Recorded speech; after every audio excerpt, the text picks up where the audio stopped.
Les Canadiens et Canadiennes veulent reprendre leur vie. Ils veulent la normalité. Ils veulent pouvoir travailler en sécurité. Ça fait des mois depuis leur vie ont été contraints et, dans certains cas, perdus à cause de cette pandémie. Hier, on aurait dû avoir un plan pour permettre les Canadiens à le faire.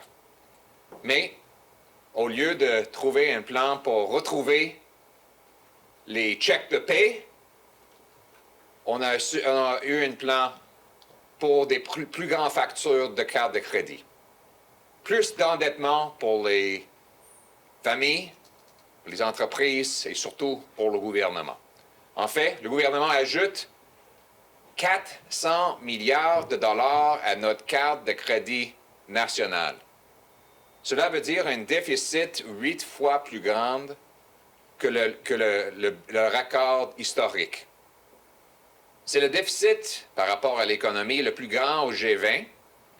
Et avec ces grandes dépenses, on reçoit des pires résultats.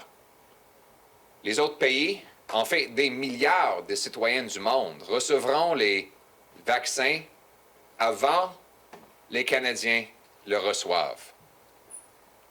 Les tests rapides qui sont disponibles partout au monde ne sont toujours pas disponibles ici. Et nous avons le taux de chômage le plus élevé à part d'Italie dans le G7. Donc, les plus grands coûts et l'un des pires résultats en termes de santé et de l'économie. Parlons un instant par rapport à l'endettement.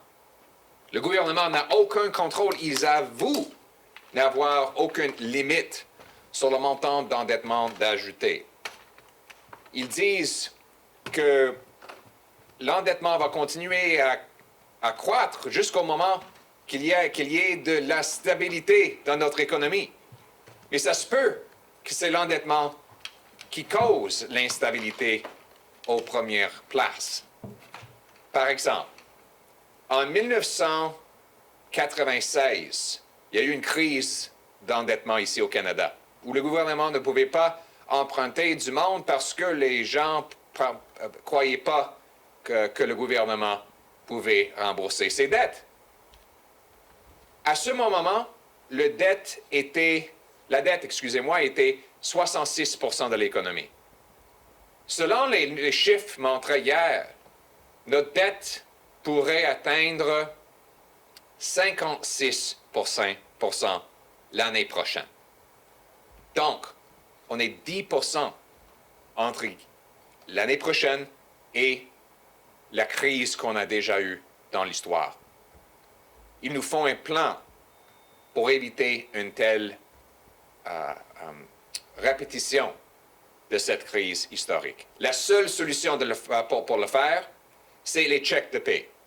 C'est de permettre les gens à travailler et gagner des bons salaires, en éliminant la paperesse qui empêche nos entreprises à bâtir des projets, en permettant une décision fédérale sur des grands projets comme le gaz liquéfié au Saguenay, un projet de 14 milliards de dollars, 14 milliards de dollars qui pourrait créer des emplois pour les Québécois.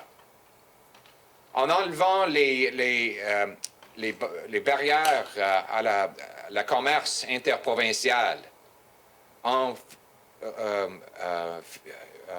réparant notre système d'impôts pour permettre les gens à gagner davantage sans des pénalités du gouvernement et du taxe.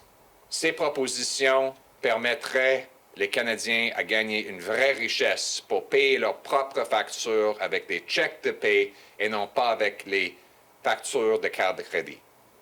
Donc, nous insistons que le gouvernement vienne avec un vrai plan pour accomplir cet objectif.